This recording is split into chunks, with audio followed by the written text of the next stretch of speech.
الحمد لله نحمده ونستعينه ونستغفره ونعوذ بالله من شرور أنفسنا وسيئات أعمالنا.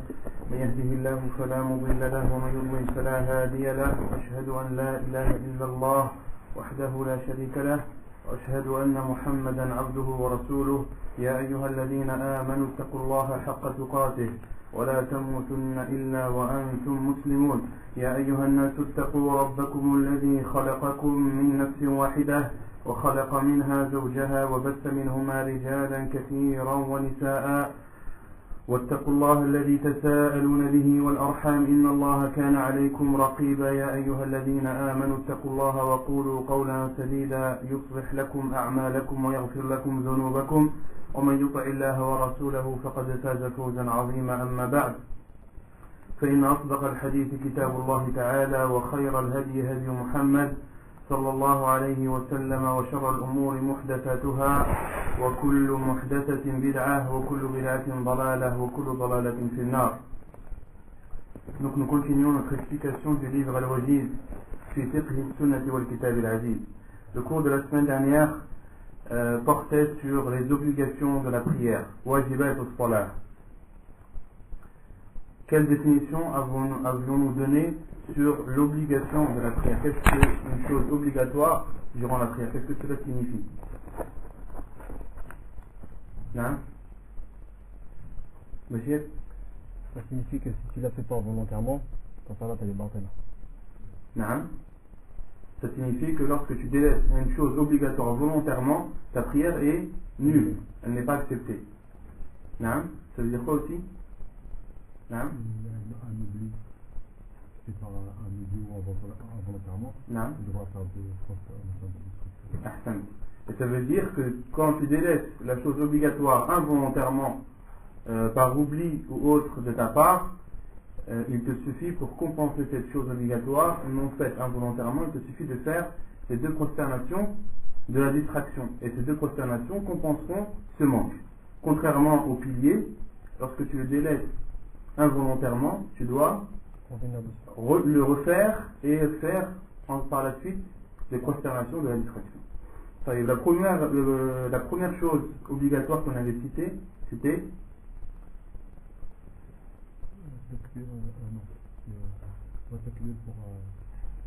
takbirat, ce que les savants appellent takbirat al-intiqal, les takbirs durant les mouvements pendant la prière. Et aussi le fait de dire Sami Allahu liman hamidah Rabbana wa lakal hamd. Cela aussi rentre dans les choses obligatoires. Donc les takbirs durant les mouvements, c'est les takbirs avant le recours, en se relevant du recours, avant de faire la prosternation, en se relevant de la prosternation, pour se prosterner une seconde fois, et aussi le takbir lorsque l'on se relève du premier tashahhud vers la troisième rak'ah. Concernant Sami Allahu liman hamidah, on avait donné la définition ou l'explication de Sami Allahu liman hamidah. Allah entend ceux qui le louent. Qu'est-ce que ça signifie? Allah entend ceux qui le louent. Non? Allah exauce ceux qui te louent. Non. Allah exauce, répond à l'appel de ceux qui le louent. Et on avait dit comment est-ce qu'Allah exauce ou répond à leur appel? Il y avait des dalils dans le Coran? Non. Par la rétribution. Allah, les récompenses, la réponse d'Allah, c'est sa récompense envers eux, c'est-à-dire au minimum 10 hasanat et au maximum 700. Sami Allahu liman hamidah. Quand est-ce que la personne doit le dire? Est-ce qu'elle le dit lorsqu'elle prie seule ou doit-elle le dire lorsqu'elle est imam ou doit-elle le dire lorsqu'elle prie derrière l'imam? Ou les trois? Non? Les trois. Les trois? Quelle est la preuve? Le prophète dit Sallu kama ra'aytumuni usalli. Non, le prophète a dit Sallu kama ra'aytumuni usalli. Mais le prophète il a aussi dit وإذا قال en parlant de l'imam وإذا قال سمع الله لمن حمده فقولوا ربنا ولك الحمد. Le prophète a dit, et lorsque l'imam dit Sami Allahu liman hamidah, dites Rabbana wa lakal hamd. Qu'est-ce qu'on pourrait comprendre de ce hadith? Et qu'est-ce que beaucoup de savants ont compris de ce hadith? Non?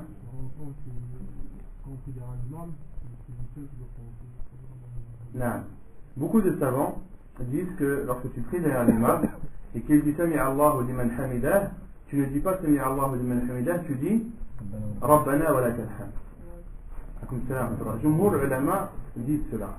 Mais d'autres savants, comme je vous l'avais cité la dernière fois, comme l'imam Shafi'i, rahimahullah, et à notre époque, Cheikh al-Albani, rahimahullah. Cheikh al-Albani dit non. Tu dois dire Sami Allahu liman hamidah même si tu pries derrière l'imam. Pourquoi? Cheikh al-Albani leur pose une question. Aux savants qui disent que celui qui prie derrière l'imam doit uniquement dire Rabbana wa lakal hamd, Cheikh al-Albani leur pose une question, leur dit l'imam, est-ce qu'il dit Rabbana wa lakal hamd ou pas? Non? Il le dit, c'est quoi la preuve? Quelle est la preuve que l'imam dans sa prière dit Rabbana wa lakal hamd? C'est une obligation dans... Quelle est la preuve? Non. La preuve c'est que le prophète lorsqu'il priait, il disait Sami Allahu liman hamidah, Rabbana wa lakal hamd. C'est des hadiths généraux. La preuve que l'imam dit Rabbana wa lakal hamd sont les hadiths généraux où le prophète qui rapporte que le prophète disait Sami Allahu liman hamidah au moment où il se levait et qu'il disait Rabbana wa lakal hamd au moment où il était debout. Et Cheikh al-Albani leur a dit, eh bien c'est la même chose pour al-Ma'moum. Le prophète a dit, lorsque l'imam dit Sami Allahu liman hamidah, dites Rabbana wa lakal hamd, mais celui qui prie derrière l'imam doit dire aussi Sami Allahu liman hamidah. Pourquoi? Parce qu'il y a les autres hadiths où le prophète disait Sami Allahu liman hamidah. Et Cheikh al-Albani rahimahullah a rajouté un autre argument et leur a dit, et le prophète lorsqu'il a dit, lorsque l'imam dit Sami Allahu liman hamidah, dit Rabbana wa lakal hamd, est-ce que dans ce hadith le prophète a interdit al-Ma'moum de dire Sami Allahu liman hamidah? Il n'a pas dit ne dites pas Sami Allahu liman hamidah. Il a dit, lorsque l'imam dit Sami Allahu liman hamidah, dites Rabbana wa lakal hamd. Il ne nous a pas interdit de dire Sami Allahu liman hamidah. Et Inch'Allah, c'est l'avis le plus sûr. Pourquoi? Car il rassemble tous les hadiths. Il rassemble tous les hadiths, à la fois les hadiths qui nous rapportent que le prophète disait Sami Allahu liman hamidah, Rabbana wa lakal hamd, et à la fois le hadith où le prophète dit, lorsque l'imam dit Sami Allahu liman hamidah, dit Rabbana wa lakal hamd. Lorsque tu es cet avis, tu rassembles tous les hadiths. Contrairement à l'autre avis, là tu ne rassembles pas tous les hadiths. Vous avez saisi? طيب. Quelle est la preuve que Takbirat al-intiqal, le fait de dire Allahu Akbar durant les mouvements pendant la prière, est obligatoire? Non? الحديث qui ثم كبر وسجود ثم كبر وارفع. أيوة, le hadith d'Abu Huraira où le prophète sallam a dit lorsque l'un d'entre vous s'élève, lorsqu'il se lève, qu'il dise Allahu Akbar. Puis, lorsqu'il veut s'il veut s'incliner, qu'il dise Allahu Akbar. Et lorsqu'il se relève, qu'il dise Sami Allahu liman hamidah. Et lorsqu'il est debout, qu'il dise Rabbana wa lakal hamd. Puis, lorsqu'il veut se prosterner, qu'il dise Allahu Akbar. Donc tous ces hadiths, ce hadith ordonne à Abu Huraira radiyallahu anhu, plutôt dans ce hadith a ordonné de dire at-takbir. D'accord? Les savants ont déduit que takbir al-intiqal, tous les takbirs qui ont été cités dans ce hadith, avant l'inclinaison, avant de se prosterner, en se relevant de la prosternation, avant de se prosterner avant de se prosterner pour la deuxième fois, en se relevant, et comme je vous ai dit tout à l'heure, lorsque la personne se lève du premier tashahhud vers la troisième rak'at. La deuxième chose obligatoire, on avait dit, quelle est-elle?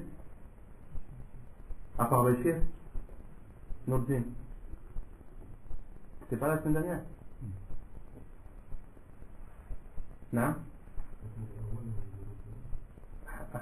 التشهد الأول. Donc c'est le premier tashahhud. Le premier tashahhud, on avait dit qu'il était obligatoire, malgré qu'il soit cité dans le hadith de l'Musi Salatahu, dans le hadith de la personne, de l'homme qui a mal fait sa prière. Quelle est la preuve que le premier tashahhud est une obligation et non un pilier. Hein? Le prophète, une fois, il a oublié de le faire. Ahsan. Car le prophète sallallahu alayhi wa sallam, une fois, a oublié dans Salat al-Dhuhr ou al-Asr de faire le premier tashahhud. Et il s'est levé directement de la deuxième à la troisième raka'at sans faire le premier tashahhud, et à la fin il a fait les deux prosternations de la distraction avant le taslim, sans pour autant avoir fait le tashahhud, ce qui prouve que c'est une obligation et non un pilier. Troisièmement, quelle était la troisième chose obligatoire? Non. La sutra, l'obstacle que la personne doit positionner devant elle. Quelle est la preuve que la sutra est une obligation? Quelle est la preuve que l'obstacle est une obligation dans la prière?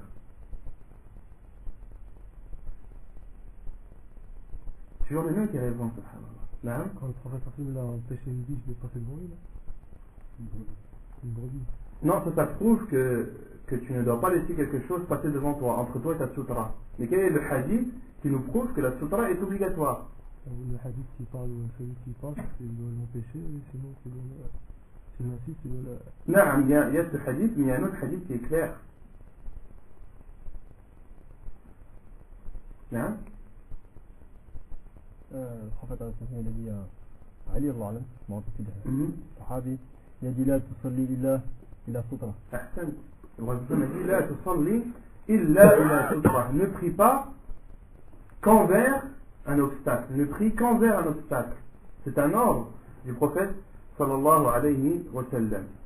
Et dans un autre hadith, le prophète a dit إذا صلى أحدكم فليصلي إلى sutra. Lorsque l'un d'entre vous prie, qu'il prie en direction d'un obstacle, qu'il pose un obstacle devant lui. La yaqta'u alayhi shaytanu salata. De peur que le diable ne coupe sa prière. Et on avait expliqué ce que signifiait que le diable coupe la prière. Car le diable, lorsqu'il passe devant toi, il coupe ta prière. Et cela est arrivé au prophète alayhi sallam. Il est rapporté dans un hadith authentique que le prophète sallallahu alayhi wa sallam avait prié. Et les compagnons radiallahu anhum ont entendu le prophète sallallahu alayhi wa sallam dire Al-anuka billah ou la'natullahi alayk ou kama qala alayhi sallam. Le prophète sallallahu alayhi wa sallam, durant sa prière, il a maudit. Il a dit que la malédiction d'Allah soit sur toi. Il l'a dit 3 fois. Puis les compagnons radiallahu anhum ont vu le prophète sallallahu alayhi wa sallam tendre sa main devant lui, comme s'il voulait attraper quelque chose.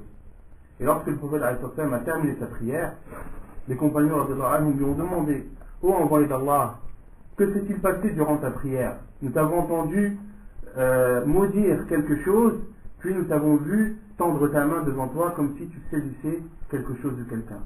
Et le prophète alayhi salam a dit: Ja'ani ifritu min al-jinn, un ifrit parmi les djinns. Et dans une autre version, Ja'ani shaytan, la'anahu Allah, le diable est venu. Et dans une autre version, le prophète a dit Ja'ani al-shaytan wa ma'ahu hitab min nar, que le diable était venu devant le prophète alayhi salam, et dans une autre version que ce diable avait dans sa main un bout de bois enflammé. Et le prophète alayhi salam, justement dans cette version du hadith, le prophète a dit Arada an yaqta'a salati, il voulait couper ma prière. Et le prophète l'a maudit, a dit que la malédiction d'Allah soit sur toi, que la malédiction d'Allah soit sur toi, que la malédiction d'Allah soit sur toi 3 fois. Puis le prophète a dit falam yasta'khir, et le diable ne s'est pas reculé. Et le prophète a dit fa'akhadtuhu biyadi, je l'ai pris par ma main, je l'ai pris par le cou. Et dans une autre version du hadith, le prophète a dit hatta wajadtu barda lisani, et j'ai même senti la salive de sa langue, du diable. Et ensuite le prophète a dit fawallahi lawla da'watu akhi Sulaiman, si le prophète a dit ensuite dans ce hadith, par Allah, si ce n'était l'invocation de mon frère Sulaiman, j'aurais attaché ce diable dans un poteau ou dans un pilier de la mosquée et les enfants de Médine joueraient avec et se moqueraient de lui. Et l'invocation de Sulayman alayhi salam, Rabbi habli hukman la yanbaghi li ahadin min ba'di, que Sulayman alayhi salam avait pour spécificité, parmi ses spécificités, c'est qu'il contrôlait les djinns, qu'il avait des pouvoirs sur eux. Et le prophète alayhi salam, par respect pour Sulayman alayhi salam, car chaque envoyé, chaque prophète a sa spécificité. Et le prophète alayhi salam n'a pas voulu attacher ce djinn afin que les enfants de Médine jouent et se moquent de lui. Le prophète sallam, par respect pour Sulayman, ne l'a pas fait.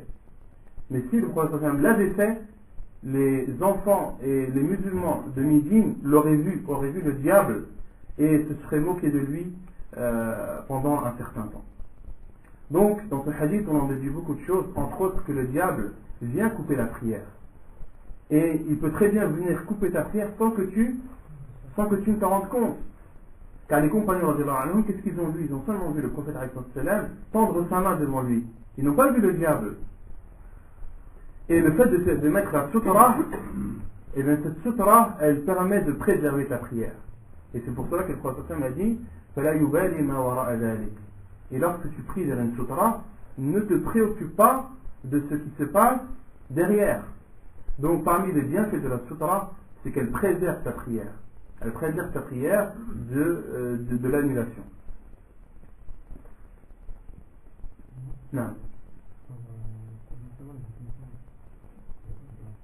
La sutra, on a dit que c'était ce que le prieur mettait devant lui. Et les savants ont dit, la sutra, ça peut être un pilier, un poteau. Ça peut être un bout de bois que tu plantes par terre. Ça peut être une monture. La selle d'un cheval, ça c'est la hauteur. La selle d'un cheval, ça c'est la hauteur. Le prophète a dit que la hauteur minimum de la sutra doit être de la hauteur du dos de la selle d'un chameau. Et les savants ont dit que c'est à peu près la hauteur d'une coudée. Ça c'est la hauteur minimum. Et la hauteur minimum, c'est-à-dire que si la hauteur de ta sutra est en dessous de ça, elle ne te protège pas, elle ne protège pas ta prière. C'est une condition. Il faut absolument que ta sutra soit au minimum d'une hauteur d'une coudée. Et la sutra peut être tout autre chose. Les savants disent la sutra peut être tout autre chose tant que c'est quelque chose que tu poses et qui a la hauteur d'une coudée. Tu vois, Allah A'lam. Tu vois, est-ce que la bouteille d'eau c'est une coudée? Allah A'lam, c'est à peu près 30 centimes une coudée, à peu près. Ensuite, on a aussi parlé du fait de se rapprocher de la sutra, que parmi la sunna du prophète c'est qu'il se rapprochait de la sutra. Et on a deux distances rapportées dans la sunna du prophète. Quelles sont ces deux distances qui doivent séparer le prieur de sa sutra? Quelles sont ces distances rapportées dans la sunna du prophète? 3 coudées. Et l'autre distance c'est la distance équivalente ou suffisante au passage d'une brebis. Et Cheikh Al-Albani rahimahullah donne une estimation de cette distance et dit que c'est 1 empan et demi. Que c'est 1 empan et demi. Et l'empan, c'est la distance entre le bout du majeur et le bout du pouce quand la main est écartée. Un empan, c'est ça. La distance entre le bout du majeur et le bout du pouce lorsque la main est écartée. Et Cheikh Al-Albani rahimahullah dit que lorsque la personne est debout, entre l'endroit où elle pose ses pieds et l'endroit où elle pose cette sutra, la sunna du prophète c'est que cette distance doit être de 3 coudées. Et lorsque la personne est prosternée, la distance qui doit séparer l'endroit où il pose son front et sa sutra est de 1 empan et demi. Non. Non. Si tu es debout et en fait d'être debout et quand tu es debout, tu vois que, Inch'Allah, si tu fais ça, tu verras que tu auras appliqué l'action du prophète. Tu n'as pas besoin de bouger. Essaye, Inch'Allah, tu verras. Quand tu te lèves et que tu mets ta sutra à trois coudées de tes pieds, tu verras que lorsque tu prosternes, il y aura une distance entre toi et la sutra. Alors que les halsat sont des distances préférables. Après, la sunna du prophète, c'est de s'approcher de la sutra. Il ne faut pas que la sutra soit éloignée. Parce que si elle est éloignée, tu ne peux pas empêcher. Tu ne pourras pas empêcher quelqu'un de passer devant toi. Car le prophète a dit, ne laisse personne passer entre toi et ta sutra. Si ta sutra elle est à 4 mètres devant toi, comment tu vas faire pour empêcher la personne? Tu ne peux pas. D'où le fait de se rapprocher de ta sutra. Non. Si par exemple la sutra est loin, est-ce qu'on peut, pendant la prière, s'avancer vers la sutra? Est-ce que quand la sutra est loin, est-ce qu'on a le droit de s'avancer ou pas? Là, il y a deux avis que je connais des savants. Certains savants disent, comme le Cheikh Al-Albani dit, il t'est autorisé de t'avancer d'un pas ou deux, aller vers l'avant, ou de te décaler vers la droite ou vers la gauche, lorsque ta sutra n'est pas trop loin. Lorsque ta sutra n'est pas trop loin. Et le Cheikh Al-Albani dit dans un autre endroit, il dit, et si la sutra est trop éloignée, ce qui est interdit dans la prière, c'est de marcher. De marcher. C'est interdit dans la prière, ça annule la prière. Et Cheikh Al-Albani dit, tu peux faire un pas ou deux, t'arrêter, lire. Ensuite, refaire un pas ou deux, t'arrêter et lire. De telle sorte que lorsque quelqu'un te voit, il ne dira pas que tu as marché. Il dira que tu t'es avancé. D'accord. Or, ce qui est interdit dans la prière, c'est de marcher. Et le fait que tu t'avances de telle sorte qu'une personne qui te voit, elle va dire, mais c'est pas possible, il n'est pas en train de prier, lui. Il marche là. D'accord. Mais si tu t'avances d'un pas ou deux, et que tu t'arrêtes, tu lis, ensuite tu t'avances encore d'un pas ou deux, et que tu t'arrêtes, etc., là, Cheikh Al-Albani l'autorise. Et à la kulihal, les savants disent lorsque la sutra n'est pas très éloignée, il t'est autorisé de faire un pas ou deux ou trois. Mais si la sutra est éloignée, dans ce cas, prie dans l'endroit où tu es. Prie dans l'endroit où tu es. Et Cheikh Al-Albani a même dit que parce que ça arrive souvent pour les personnes qui arrivent en retard pendant la prière. La prière en commun, ils arrivent en retard, et lorsque l'imam termine sa prière, les gens partent et la personne se retrouve toute seule au milieu de la mosquée. Là, Cheikh Al-Albani dit, si la sutra n'est pas très loin, s'il y a une personne devant toi qui prie ou qui est assise, n'est pas très loin, tu fais un pas ou deux. Et si elle est trop loin, tu restes où tu es. Et Cheikh Al-Albani dit, wa sutratul imam sutratun il ma'mum. Et Cheikh Al-Albani dit, et dans ce cas, tu es toujours sous la tutelle de l'imam, et cette sutra, c'est la tienne. Ça, c'est l'avis de Cheikh Al-Albani, rahimahullah ta'ala. Et d'autres savants disent que tu t'avances uniquement lorsque tu as un besoin. Comme le prophète il s'est avancé et a collé son ventre au mur lorsque la brebis voulait passer. Et que la base de la prière, c'est qu'il reste debout, qu'il ne bouge pas et qu'il ne bouge qu'en cas de nécessité et de besoin. Comme pour ouvrir une porte. Il y a des hadiths qui autorisent une personne qui prie chez lui et que la porte est en face de lui, de faire un pas ou deux pour ouvrir la porte. Les savants autorisent cela. À la kulihal, la règle c'est lorsque la sutra n'est pas très loin, tu fais un pas ou deux où tu te décales à droite ou à gauche. Si la sutra est lointaine, alors dans ce cas, prie où tu es. Et si tu veux, lorsque tu arrives en retard et que tu as la possibilité de poser quelque chose devant toi, qui est à la hauteur d'une coudée, fais-le. Comme ça, lorsque l'imam termine sa prière, tu auras un obstacle devant toi. Si tu peux prévoir ça, c'est encore mieux. Wallahu a'lam. Ouais, non. Il y a certains frères qui font, ils reculent pendant ça. Parce que la sutra est derrière eux. Pareil, les savants disent que tu t'avances ou que tu te recules, ou que tu recules, ou que tu te décales vers la droite ou vers la gauche.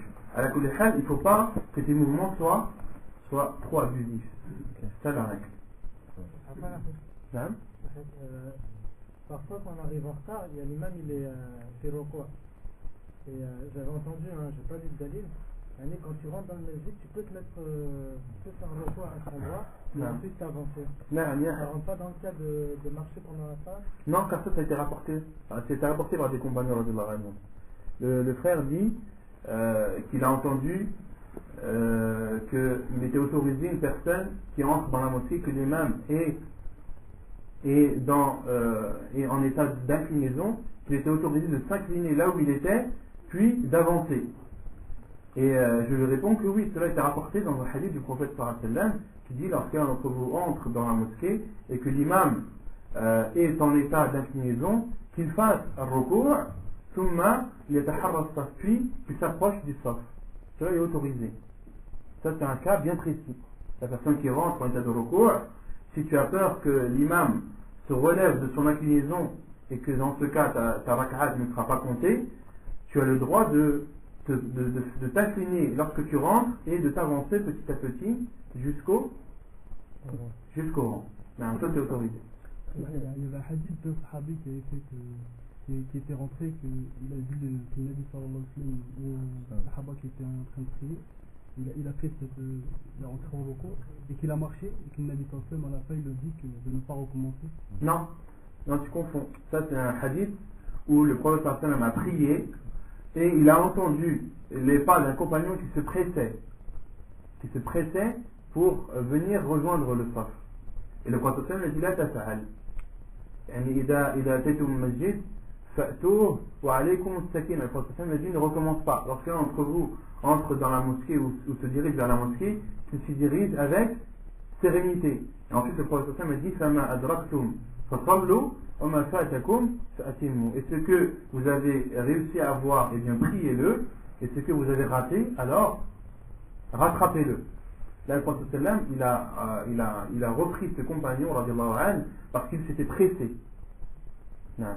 Mais concernant le recours, ça c'est le fait du prophète sallallahu alayhi wa sallam qui le dit, de faire un recours et de s'avancer du saf. Non. Est-ce que quand la personne elle rentre et qu'elle trouve les gens en recours, est-ce qu'elle se met d'abord debout et fait takbirat al-ihram ou elle rentre directement au recours? Ah non, elle doit faire takbirat al-ihram en étant debout, parce qu'une personne rentre et qu'elle voit les personnes ou l'imam en état de recours, elle doit faire takbirat al-ihram en étant debout. Ça c'est un pilier de la prière. Et le fait de dire Allahu Akbar en s'inclinant, est-ce que c'est considéré comme takbirat al-ihram? Non, c'est considéré comme takbirat al-intiqal. Donc lorsque tu arrives et que tu vois l'imam en état d'inclinaison, dis Allahu Akbar en étant debout, puis dis Allahu Akbar en s'inclinant. Ça c'est obligatoire. Faut que tu mettes les mains ici, non? Non? Il faut mettre les mains ou pas? Non, tu lèves tes mains en faisant takbir. Ensuite, on a dit que celui qui n'avait pas de sutra, 3 choses annulaient sa prière. Quelles sont-elles? Non? La femme, l'âne, le chien noir. le chien noir. Et le chien noir, le prophète a dit فَإِنَّهُ شَيْطَانٌ. Et en dehors, hormis ces 3 choses, lorsqu'elle passe devant une personne, elle diminue la récompense de sa prière, mais n'annule pas sa prière. Une personne qui prie vers une sutra et que une femme pubère, dans un hadith, une femme pubère, un âne ou un chien noir passe devant, est-ce que sa prière est annulée? Non. Pourquoi? Car il a mis une sutra. Là on dit que ces 3 choses annulent la prière pour celui qui n'a pas prié vers une sutra. Quant à celui qui a prié vers une sutra, cette sutra aura protégé sa prière de l'annulation. Et si une personne prie vers une sutra et qu'une personne passe devant, est-ce que sa prière est diminuée? Une personne qui prie vers une sutra et quelque chose passe entre toi et cette sutra, elle n'est pas diminuée. Non, elle n'est pas diminuée. Pourquoi? Car tu as pris vers une sutra. Quand tu pries vers une sutra, justement c'est le but de la sutra, c'est qu'elle te protège. Elle protège ta prière, elle la préserve. Non, c'est pas annulé. Quand tu as ta sutra, même si c'est un chien noir qui passe devant toi, ta prière n'est pas annulée. Mais quand tu n'as pas de sutra et qu'une femme, un âne ou un chien noir passe devant toi, là ta prière est est annulé. Tu peux déjà recommencer ta kibbatia. Derrière la sutra, entre moi et la sutra, si quelqu'un passe, c'est pas... Non, ça diminue pas ta prière. Parce que ta sutra vient te protéger. Non. On doit même faire l'effort d'empêcher de... Bien sûr, tu dois faire l'effort de l'empêcher. Mais si, Allah Ghalib, il est passé. Si malgré tes efforts, il est passé. Ta prière elle reste intacte. Bien sûr, tu dois l'empêcher. C'est clair. Ensuite, on avait parlé de l'interdiction de passer devant le prière. On avait cité le hadith du prophète qui dit celui qui savait le péché ou ce qu'il encourait en passant devant un prière, il se serait arrêté 40 et, plutôt que de passer devant.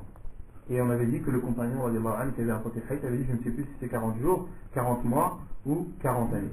Ensuite, on avait cité le fait que la sutra de l'imam est la sutra de ceux qui prient derrière lui. On avait cité le hadith d'Ibn Abbas lorsqu'il est venu avec son ânette et qu'il a traversé les rangs, qu'il a posé son ânette afin qu'elle mange et qu'elle boive, et est rentré dans le stock et a prié, et aucun compagnon radiyallahu anhum ne l'a repris sur cela.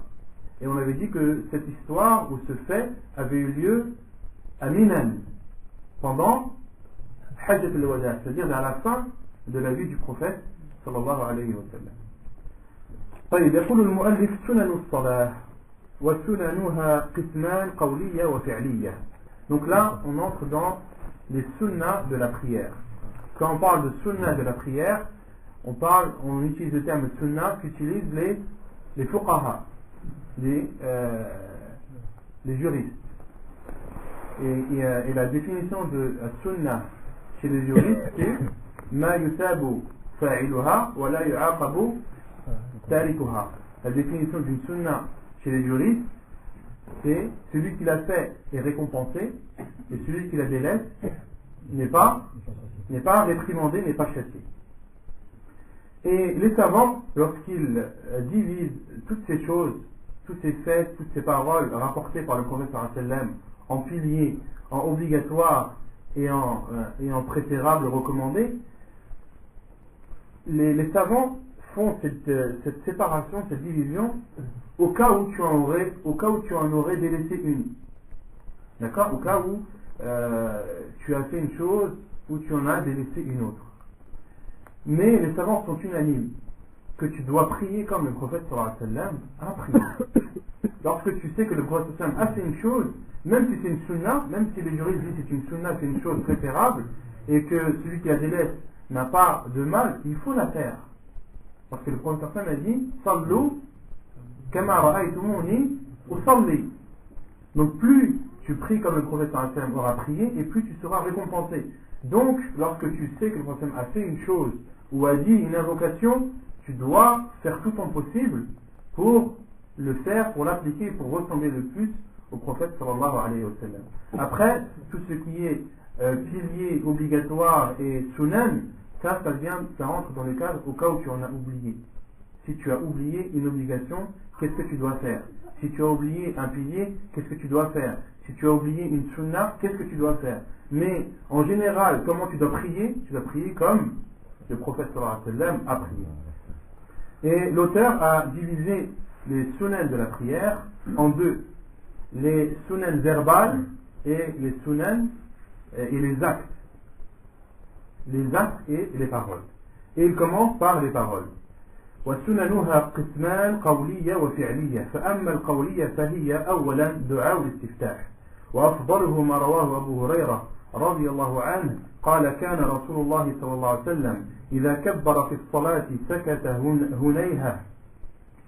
سكت هنيهة قبل القراءة فقلت يا رسول الله بأبي أنت وأمي أرأيت سكوتك بين التكبير والقراءة ماذا تقول؟ قال أقول اللهم باعد بيني وبين خطاياي كما باعدت بين المشرق والمغرب اللهم نقني من خطاياي كما ينقى الثوب الأبيض من الدنس اللهم اغسلني من خطاياي بالثلج والماء والبرد حديث متفق عليه.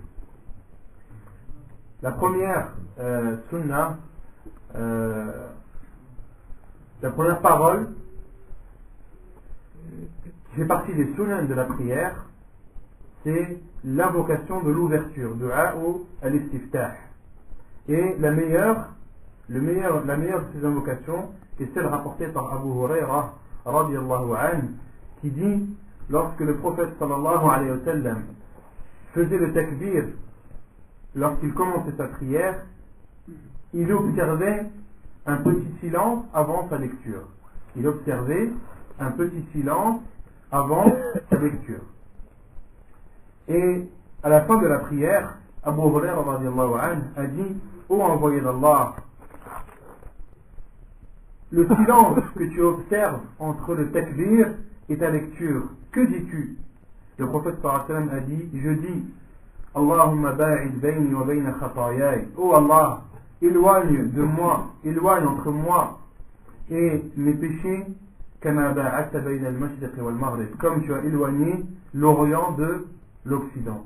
Allahumma naqqini min khatayai. Ô Allah, nettoie-moi de mes péchés, kama yunaqqa ath-thawb al-abyad min ad-danas, comme un vêtement blanc est nettoyé de la saleté. Allahumma ghsilni min khatayai. Ô Allah, lave-moi de mes péchés, bis-salji, avec de la neige, wal ma'i, avec de l'eau, wal barad, avec de la grêle. Hadith authentique rapporté par Al-Bukhari et Muslim. Donc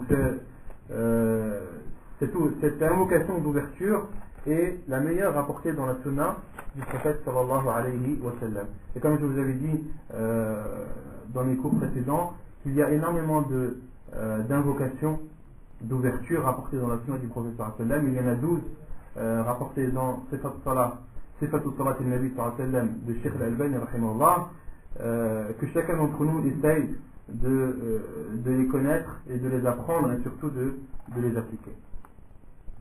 Non. Non. Non, c'est pas expression. Bi'abi anta wa ummi, il dit, en fait, c'est une preuve de respect.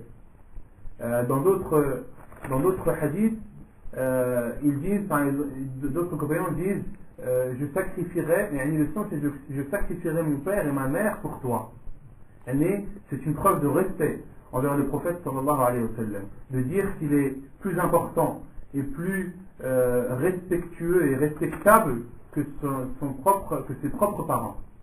Et le musulman doit aimer le prophète sallallahu alayhi wa sallam plus que ses parents, plus que ses enfants.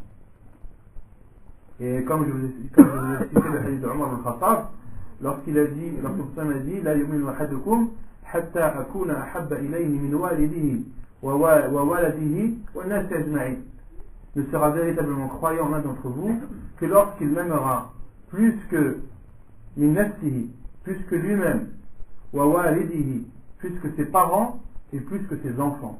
Et Omar radiyallahu anhu a dit, ô envoyé d'Allah, je t'aime plus que mes parents, plus que mes enfants, mais pas plus que moi. Et le prophète a dit, non, tu dois m'aimer plus que tu aimes ta personne. Et Omar al-Khattab a dit, ô envoyé d'Allah, ya Rasulallah, inni uhibbuka ahabba min nafsi. Je t'aime plus que ma propre personne. Et le prophète lui a dit, al-ana ya Omar. Maintenant Omar. C'est-à-dire maintenant Omar, tu as atteint une foi complète. Donc, la parole d'Abu Huraira radiyallahu anhu, lorsqu'il a dit au prophète bi abi anta wa ummi, c'est une forme de respect envers le prophète sallam, et cela montre que le prophète sallam était plus cher aux yeux des compagnons radiyallahu anhum que leurs propres parents. طيب ثانيا الاستعاذة قال الله تعالى فإذا قرأت القرآن فاستعذ بالله من الشيطان الرجيم.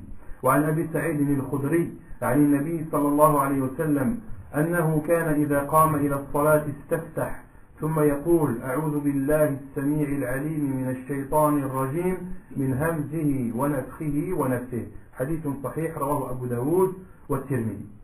Donc la deuxième chose qui rentre dans le cadre des sunan, c'est la demande de la protection. Demander à Allah subhanahu wa ta'ala la protection contre le diable. La preuve est la parole d'Allah subhanahu wa ta'ala lorsqu'il dit selon le sens, et lorsque tu lis le Coran, c'est-à-dire lorsque tu t'apprêtes à lire le Coran, demande alors la protection d'Allah contre le diable lapidé. Contre le diable lapidé.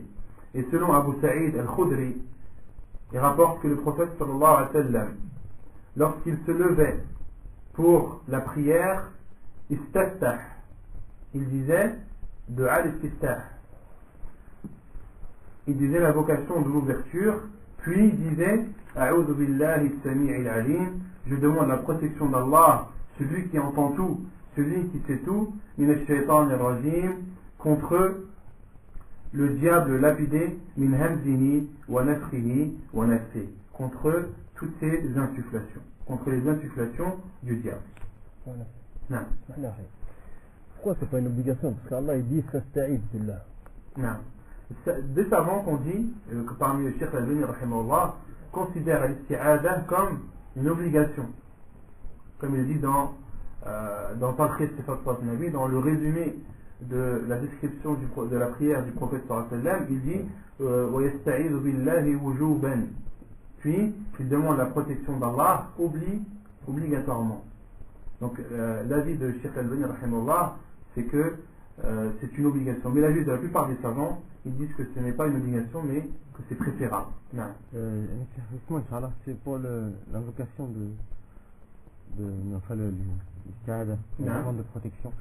Est-ce qu'on l'a fait sur chaque rak'at ou on l'a fait qu'au début de la salat? Non. L'isti'adah, est-ce qu'elle doit être faite, la demande de la protection, est-ce qu'elle doit être faite durant la première rak'at uniquement, ou est-ce qu'il est autorisé de la faire à chaque rak'at? Il y a un khilaf des savants à ce sujet. Certains savants disent non, tu dois la faire uniquement pendant la première rak'at. Pourquoi? Car dans le hadith, Abu Sa'id al-Khudri a dit كان يكبر ثم استفتح ثم يقول أعوذ بالله السميع العليم من الشيطان الرجيم من همزه ونفخه ونفثه. Dans le hadith, il est cité que le prophète sallam demandait la protection d'Allah contre le diable après l'invocation de l'ouverture. Autrement dit, pendant la première rak'at. D'autres savants ont dit non. Il est autorisé de faire l'isti'adah avant chaque prière, pendant chaque rak'at. Pourquoi? Car il a dit وإذا قرأت القرآن فاستعذ بالله من الشيطان الرجيم. Alors que le Cheikh Ibn Baz rahimahullah dit, lui considère que l'isti'adah, la demande de la protection, doit être faite pendant la première rak'at, mais il dit, il y a un khilaf des savants à ce sujet, il dit فمن استعاذ في الركعة الأولى فلا بأس ومن استعاذ في كل ركعات فلا بأس. Cheikh Ibn Baz rahimahullah dit, il n'y a pas de mal, celui qui demande la protection d'Allah contre le diable durant la première rak'at, il n'a pas fait de mal.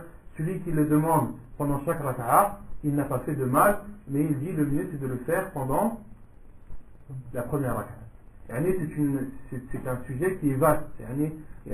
On n'a pas à le restreindre ou à s'endurcir sur des sujets comme celui-ci. Alhamdulillah, al-amr wasi'. Voilà. J'ai remarqué que tous ceux qui font de khutbat al-haja, ils disent pas a'udhu billahi minash shaitanir rajim quand ils arrivent au verset coranique. C'est mal. Parce que le prophète ne l'a pas dit. Khutbat al-haja, qui l'a enseigné? Al-Rasul sallallahu alayhi wa sallam. Et Al-Rasul sallallahu alayhi wa sallam, lorsqu'il lisait les versets présents dans khutbat al-haja, il n'est pas été apporté qu'il disait a'udhu billahi minash shaitanir rajim. Et pour celui qui lit le Coran en dehors de salawat, est-ce que c'est une obligation pour lui de dire celui qui lit en dehors de salat, l'isti'adah, elle est valable pendant la prière et en dehors de la prière. Quand tu veux lire le Coran, il faut obligatoirement, beaucoup de savants disent qu'il est obligatoire de dire l'isti'adah, de dire a'udhu billahi minash shaitanir rajim. Et dans le hadith cité d'Abu Sa'id al-Khudri, il a été cité a'udhu billahi as-sami'il 'alim. Mais dans une autre version, il est aussi autorisé de dire a'udhu billahi minash shaitanir rajim min hamzihi wa nafthihi wa nafsihi. نعم. ثالثا التأمين. Et une chose que le mu'allif n'a pas cité, que l'auteur n'a pas cité, c'est la basmala. La basmala, beaucoup de savants l'entrent dans le cadre des choses préférable et recommandé pendant la prière de dire Bismillah ar-Rahman ar-Rahim. Ala kulli hal, il y a un khilaf pour celui qui considère Bismillah ar-Rahman ar-Rahim comme un verset de Fatiha. Il doit obligatoirement dire Bismillah ar-Rahman ar-Rahim. C'est une obligation. Quant à celui qui considère la Basmala ne faisant pas partie de Al-Fatiha, car il y a un khilaf, il y a une divergence de savants sur Al-Fatiha. Est-ce que Bismillah ar-Rahman ar-Rahim fait partie de Surat Al-Fatiha ou non? Il y a une divergence de savants. Et l'avis le plus sûr, Wallahu a'lam, c'est que Bismillah ar-Rahman ar-Rahim ne fait pas partie de Al-Fatiha. Ne fait pas partie de Surat Al-Fatiha. Les savants sont unanimes que Bismillah ar-Rahman ar-Rahim fait partie du Coran, est un verset du Coran, qui se trouve dans Surat Al-Naml, Surat les fourmis. Et ils ont divergé sur est-ce que Bismillah ar-Rahman ar-Rahim fait partie de Surat Al-Fatiha ou non.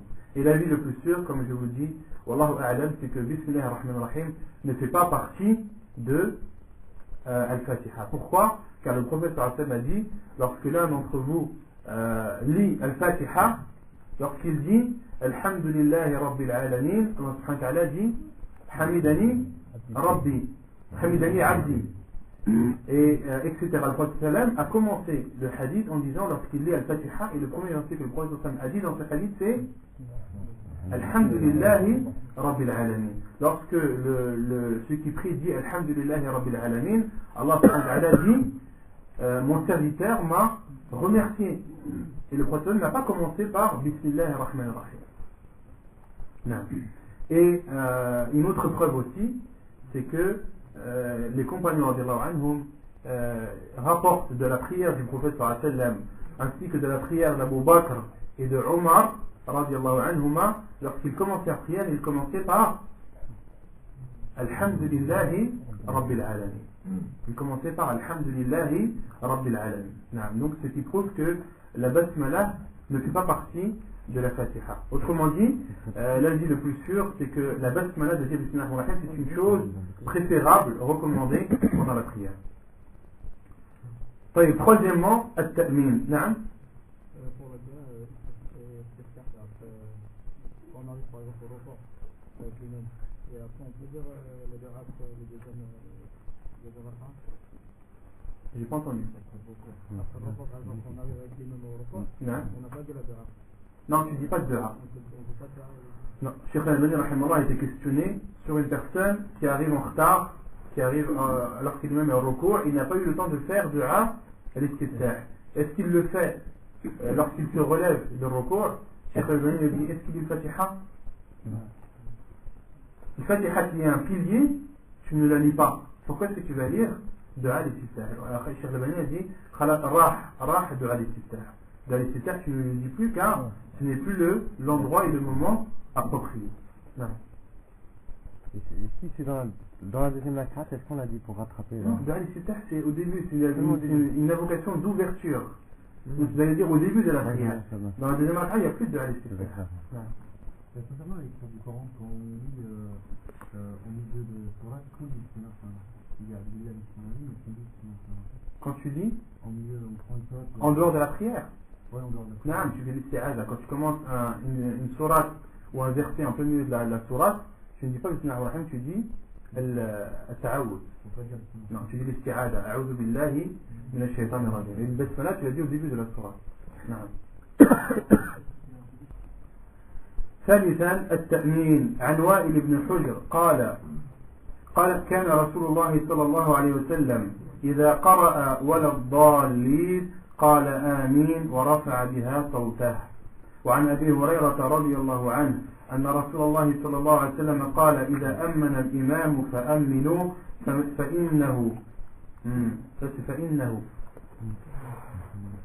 فإنه من وافق تأمينه تأمين الملائكة غفر له ما تقدم من ذنبه. حديث متفق عليه. Donc la troisième chose qui fait partie des sunan de la prière, les sunan verbales, c'est at-ta'min, de dire amin. De dire amin. Selon Wa'il ibn Hujr, il dit, le prophète sallallahu alayhi wa sallam, lorsqu'il lisait wala dallin, disait amin et il élevait sa voix. Hadith authentique rapporté par Abu Daoud et Tirmidhi.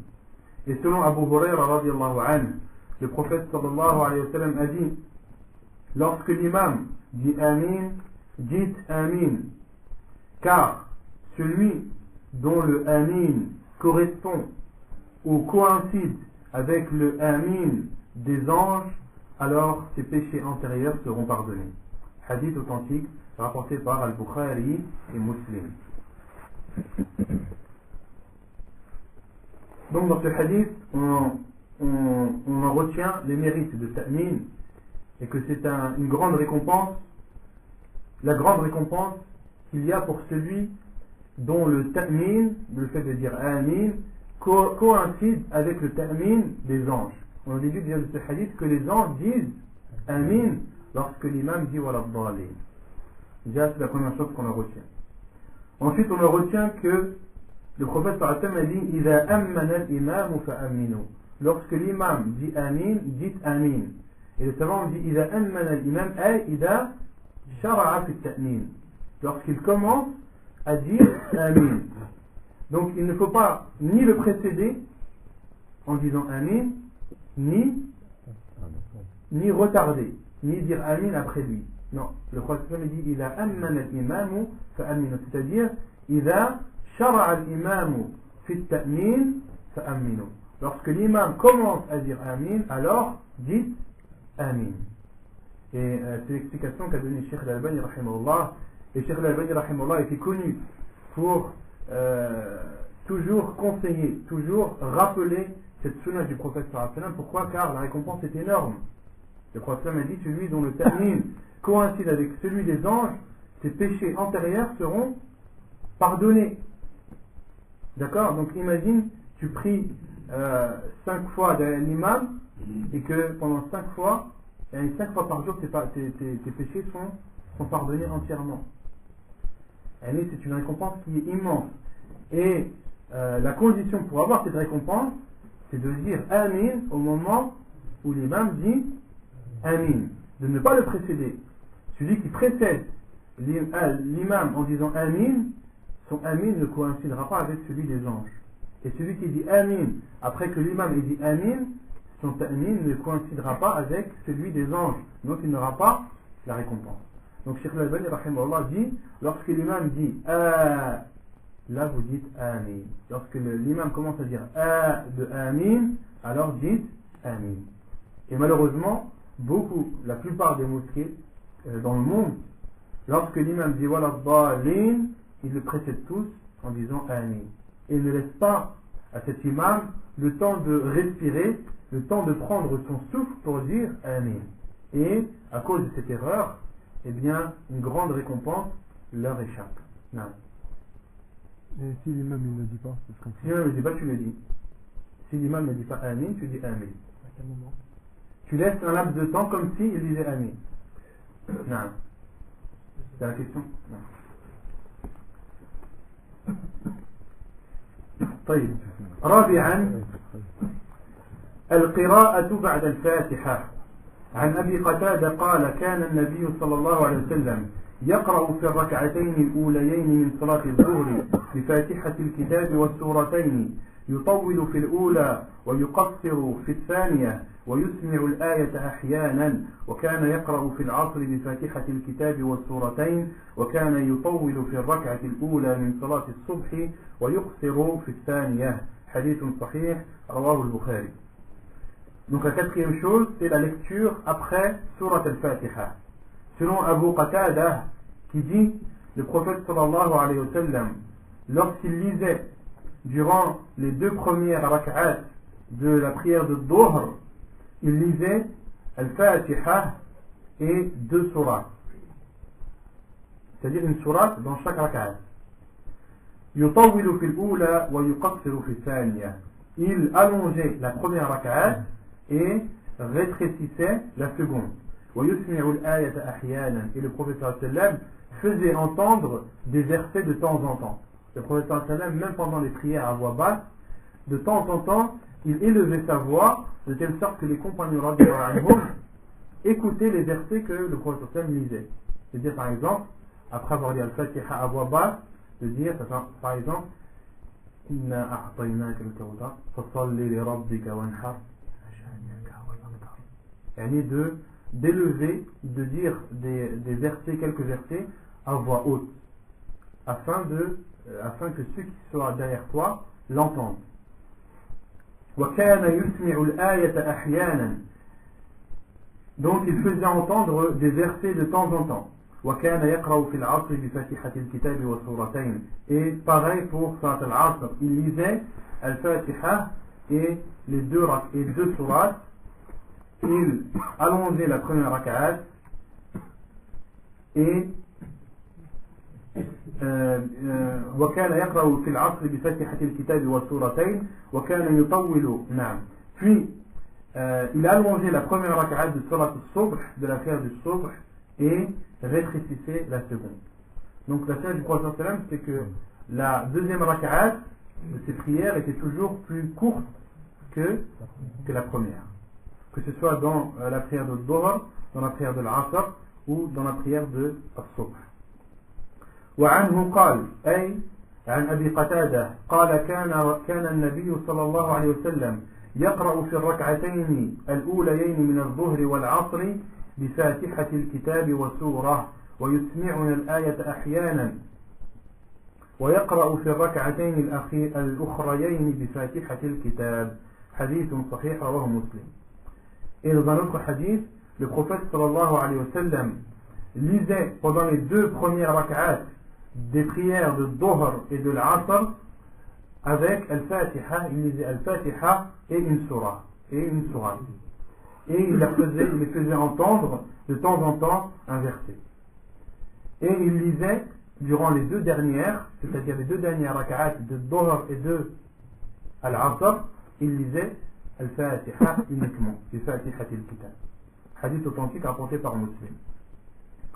وَتَسُنُّ الْقِرَاءَةَ فِي الْأُخْرَيَيْنِ أَحْيَانًا. Et il est autorisé de lire une sourate durant les deux dernières rak'at de Dhuhr et de l'Asr de temps en temps. Donc ce qui était connu du prophète sallam, ce qu'il faisait le plus souvent, c'est que durant les deux dernières rak'at de Al-Asr et de Dhuhr, qu'il lisait uniquement Al-Fatiha. Et de temps en temps, il lisait une surah. La preuve, les hadiths d'Abi Sa'id, أن النبي صلى الله عليه وسلم كان يقرأ في صلاة الظهر في الركعتين الأوليين في كل ركعة قدر 30 آية وفي الأخريين قدر 15 آية أو قال نصف ذلك وفي العصر في الركعتين الأوليين في كل ركعة قدر قراءة 15 آية وفي الأخريين قدر نصف ذلك. حديث صحيح رواه مسلم. La preuve est le hadith d'Abi Sa'id qui dit que le prophète sallallahu alayhi wa sallam, lorsqu'il lisait pendant la prière de Dhuhr, durant les deux premières rak'at, il lisait à peu près 30 versets. Et dans les deux dernières, la moitié, c'est-à-dire 15. Et de même pour l'Asr, le prophète sallallahu alayhi wa sallam priait les deux premières rak'at à peu près 15 versets et les deux dernières la moitié. والسنة أن يجهر بالقراءة في صلاة الصبح وفي الأوليين من المغرب والعشاء وأن يسر بها في الظهر والعصر والثالثة من المغرب والأخريين من العشاء. Et la sunna, c'est de lire à voix haute pendant la prière de Subh, pendant les deux premières rak'at de la prière du Maghrib et les deux premières rak'at de la prière de l'Isha, et de lire à voix basse pendant la prière de Dhuhr, pendant la prière de l'Asr, pendant la troisième de la prière du Maghrib et les deux dernières de la prière du Isha. Non. Il a été rapporté dans la sunna pour celui qui ne fait pas le sur une invocation, on peut dire. Non.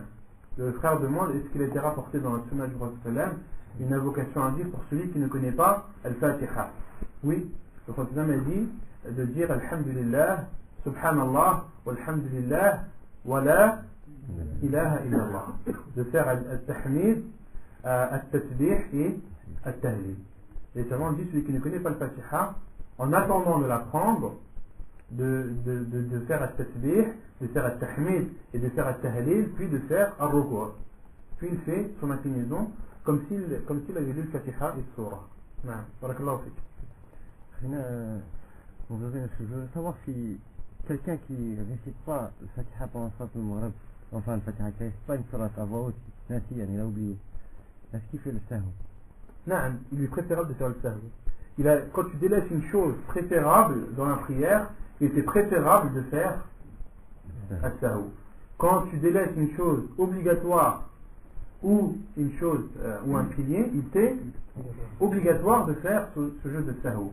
Et quand tu délaisses une chose qui n'est pas obligatoire, comme là par exemple, si tu as prié al-Maghrib à voix basse, les 3 rak'at, tu les as pris à voix basse, est-ce que ta prière est valide ou pas? Pourquoi? Parce que le fait de lire à voix haute, c'est une sunna, d'accord? Et tu t'en es rendu compte pendant la 3e rak'at que tu n'avais pas lu les 2 premières à voix haute. Est-ce que tu fais ce jeu de sahou ou pas? Il était préférable de le faire car tu as délaissé une chose préférable. Et le prophète a dit les kulli sahwin sajdatan, pour toute distraction de prosternation. Inversement, celui qui a l'asr, il récite fort et après il s'aperçoit qu'il fait pareil. Que tu lises à voix haute une prière à voix basse ou que tu lises à voix basse une prière à voix haute, c'est pareil. Tout rentre dans le cadre de la sunna. Donc pour Maghrib, il fait sahou qabl al-salam et pour l'asr, il fait ba'd al-salam. Pourquoi ba'd al-salam? Parce qu'il a ziyada, non? Allah, je ne sais pas si c'est considéré comme une ziyada. Non? Allah, je ne sais pas si c'est considéré comme une ziyada. Le fait de lire à voix haute une prière à voix basse, est-ce que c'est considéré comme un plus? Allah, à quel moment il fait le sahou? Le sahou, après, Inch'Allah, comme je vous ai dit, les prochaines instants de distraction, on fera un cours que sur ça. Parce qu'il y a un khilaf des savants, est-ce que tu le fais avant, après, en fonction des erreurs que tu as faites. Inch'Allah, on fera un cours que sur ça bien détaillé. Est-ce qu'il est autorisé pendant la 3e rak'a de Salat al-Maghrib de réciter comme dans les autres et dans les 2 dernières de l'Aïcha aussi, il est autorisé de rajouter une surah.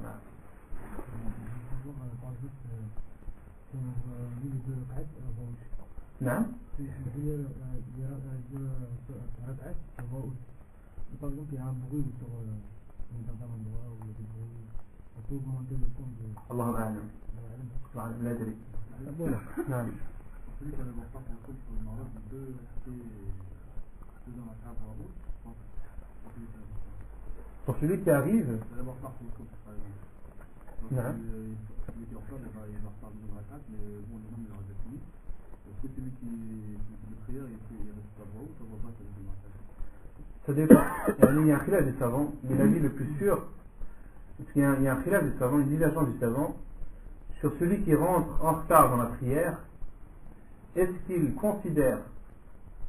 se considère comme commençant sa prière, ou est-ce qu'il doit considérer ce qu'il a, ou bien est-ce qu'il doit rattraper ce qu'il a manqué?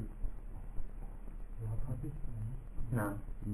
Par exemple, si tu rentres dans la 2e rak'at de Maghrib, d'accord, l'imam est dans la 2e rak'at du Maghrib, toi tu entres dans ta prière.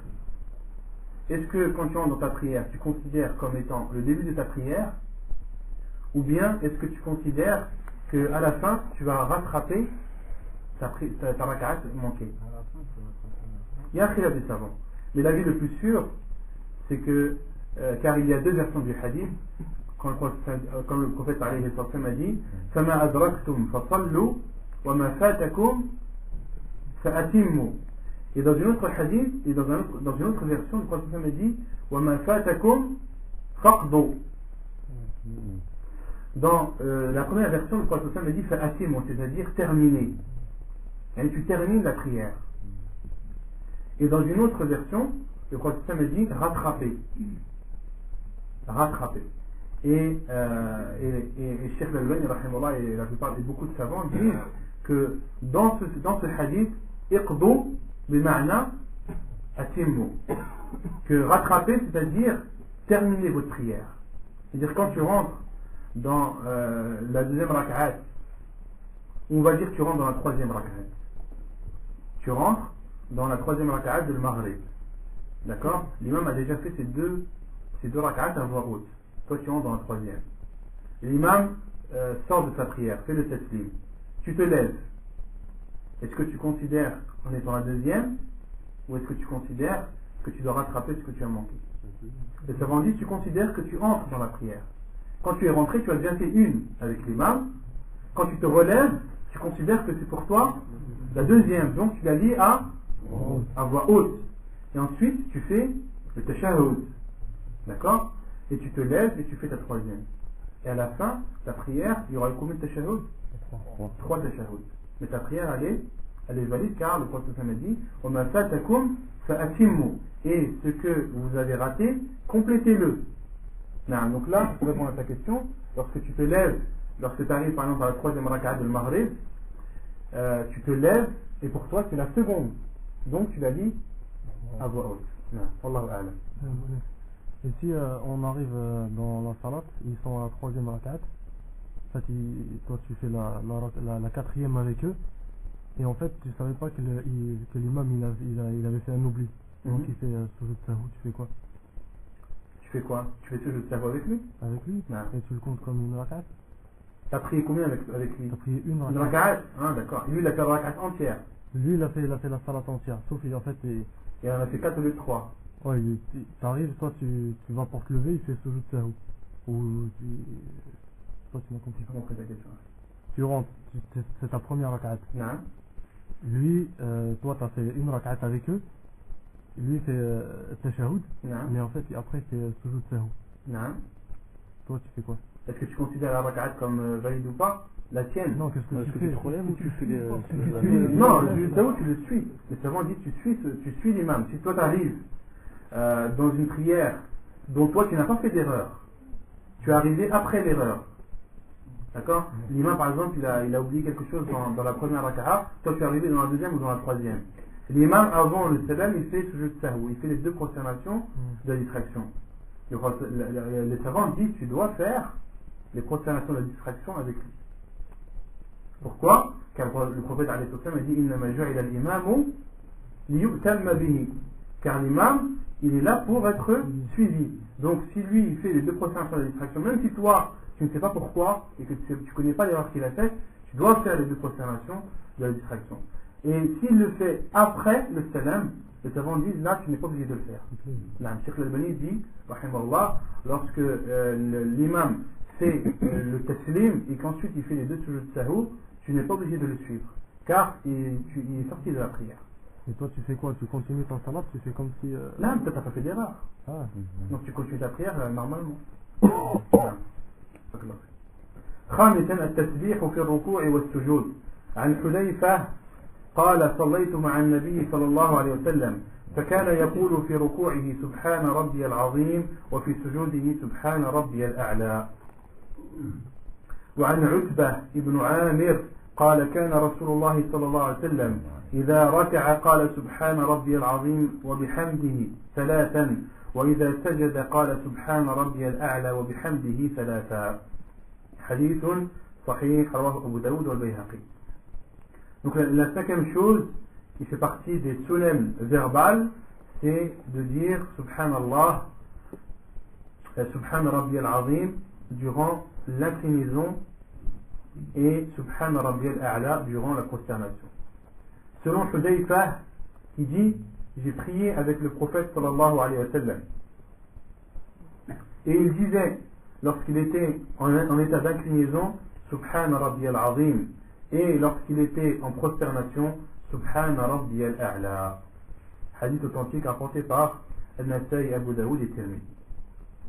Est-ce qu'il y a d'autres moments dans la prière où on peut dire Subhan Rabbi al-A'la?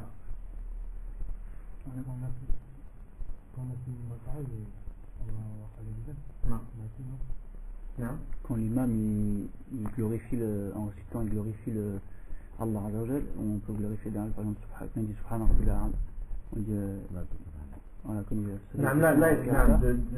lorsque l'imam il y a ça c'est apporté dans les prières de nuit, les prières surérogatoires que le prophète sallam lorsqu'il comme l'a rapporté Ibn Abbas quand il avait prié avec le prophète sallam et que le prophète sallam avait commencé par Surat al-Baqarah puis a lu Surat les femmes في سورة آل Imran, et Ibn Abbas anhu dit, le prophète sallam ne lisait pas un verset où il espérait une chose sans qu'il ne la demande, et un verset qui faisait peur sans qu'il ne demandait la protection d'Allah subhanahu wa ta'ala. Mais sur le tasbih, je sais pas si dans le hadith il y a le tasbih. Non. Le prophète sallam demandait dans ses prières de nuit, lorsqu'il parlait du paradis, lorsqu'il lisait des versets du paradis, il demandait à Allah subhanahu wa ta'ala le paradis. Lorsqu'il lisait des versets sur l'enfer, il demandait la protection d'Allah contre l'enfer. Non. À voix haute, non. Et pendant des salats primaires. Non, pendant la prière de nuit. C'est obligatoire, c'est pas faisable. Non. Obligatoire, il y a un hadith du prophète sallam, une sunna, que beaucoup de gens ne connaissent pas et n'appliquent pas. Non.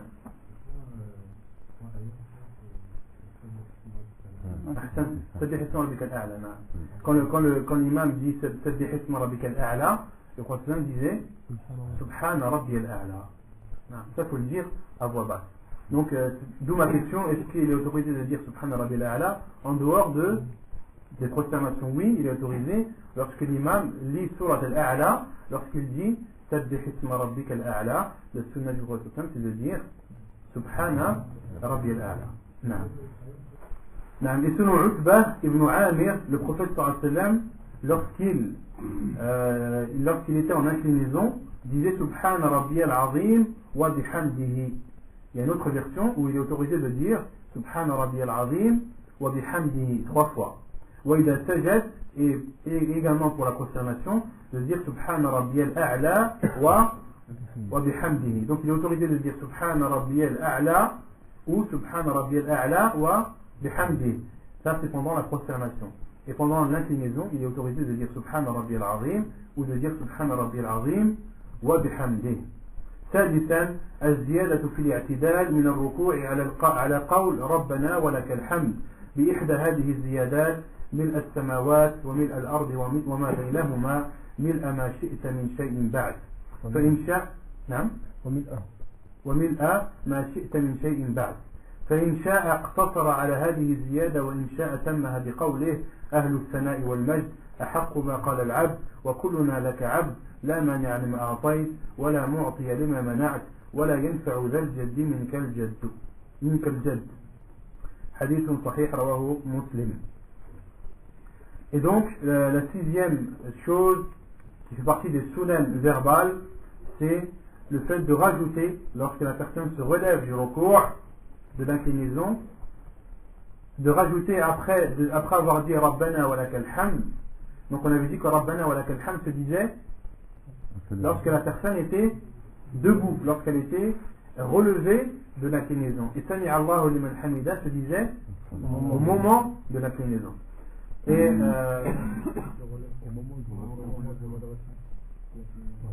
c'est dit quoi, moi? Au moment où on se relève de l'inclinaison.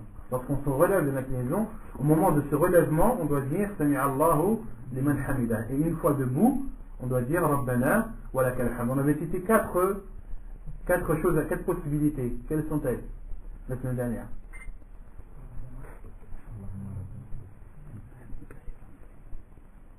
Non. On avait cité 4. Rabbana wa lakal hamd. Rabbana lakal hamd.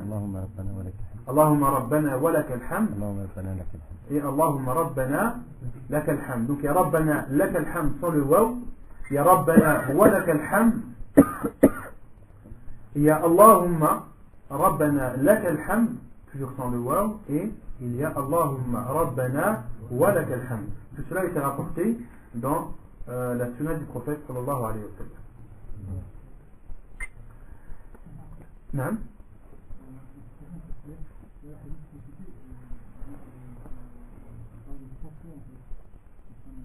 Naam, de dire Subhana Rabbi al-Azim. Sur le recours, Allahu A'lam. Sur le recours, al-Zahir, c'est que c'est 3 fois. Car il cite 3 fois, Allahu A'lam. Je ne sais pas. Naam.